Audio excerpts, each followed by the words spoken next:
Thanks for joining us today. We're going to talk about the placebo effect and how to avoid unnecessary conflict or manage unnecessary conflict. Todd, you're familiar with the placebo effect. Can you define what that is for us? Sure.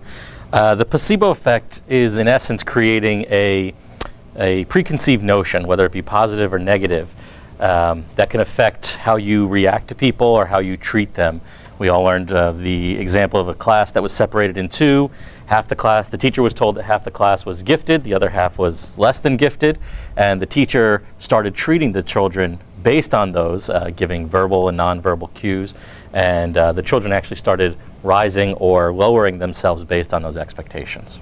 It's an interesting concept. How can we use that to avoid conflict or unnecessary conflict? I think one of the best ways is in essence, avoiding those kind of preconceived notions. Avoiding negative preconceived notions where you feel that, or you think something's going to happen or you're expecting something to happen. Not only are you going to display that maybe by your nonverbal cues, by keeping your arms crossed or being very defensive, but you also could create conflict before it even starts. If you know that someone is you've heard they're difficult to work with, you're ready for a conflict before you even walk into their office. So you can actually avoid it through that. Trying to keep an open mind going into any sort of situation without those preconceived notions can actually help a lot.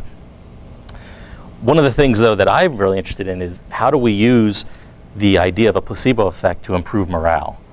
Well, I think one of the notions that we can take away is as leaders and managers of people, we have to look at the potential of our individual contributors on our team to accomplish our goals, and then that filters up.